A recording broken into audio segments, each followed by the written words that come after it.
Welcome to the deep dive. Today we're diving straight into the Relic, First Guardian.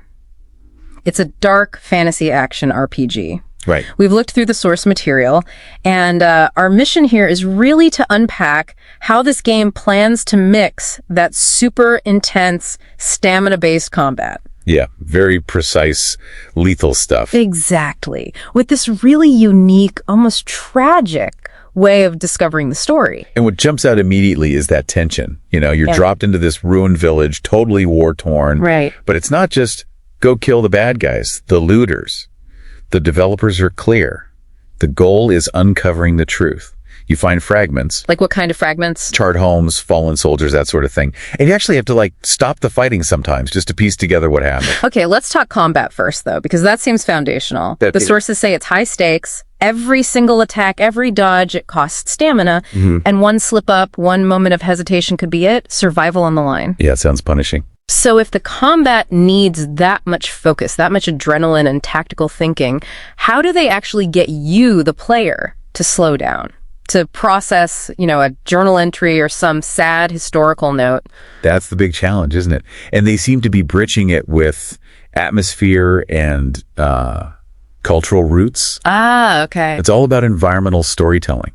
Yeah. Making you, as they put it, experience what truly happened. Experience it, not just read about it. Exactly. And the whole vibe, the events, the tragedy, it's explicitly drawn from Korean folktales and legends. Oh, interesting. Yeah, they want it to feel authentic, like stories your grandparents might have passed down. That kind of way. And that focus on specific sorrows, personal ones, that must be what makes it hit hard. It's not just generic war stuff. Right. You mentioned something about soup.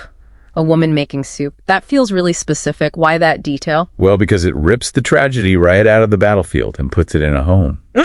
Shows peace just shattered. You literally find evidence of a meal just left. Dinner never happened. And that quiet moment becomes someone's last memory. It's powerful stuff. Wow, yeah. Or think about the non-soldiers. People forced to fight. We read about a priest. Yeah, who apparently didn't pray at the end. Yeah. Instead, he grabs a sword, probably felt totally wrong in his hands, I can imagine. and uses it just to block a door, trying to buy time for kids escaping. That desperation. That kind of detail definitely grounds the tragedy. It makes it feel very real, very personal. So, okay, the world is built on these sad fragments. What about the bosses? There are, over 70? Yeah, 70 plus. Are they just big monsters? Loot pinatas. Not according to the sources, no. This is where the narrative design gets pretty unique. How so? It's this journal mechanic. When you defeat a boss, sure, you get items, but the key thing is you also get their personal journal. Their journal. Yeah. Seriously. You don't just beat them, you inherit their story. You find out why they became, doomed to become a monster, as the material puts it. Okay, hold on. That changes things quite a bit. For you, the listener, think about that. Victory isn't just winning a fight.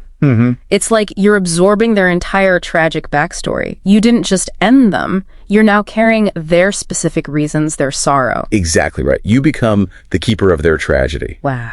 And that final image the sources give, Yeah. it's potent. The village burned, yes. But the will left behind, it still burns. That sorrow. It gets passed to you, the player, through those journals. So the whole journey is this mix. Intense action, yeah, exploration, definitely. Yeah. But also storytelling that's designed to stick with you, like hearing some ancient, heavy tale. So wrapping this up, what does this really mean for you playing the game? If survival means you have to carry the detailed, personal tragedy of every major enemy you defeat, does winning ever feel truly clean? What's the weight of carrying dozens of these sorrowful stories by the end? That's the question, isn't it? Something for you to think about before you even pick up that sword.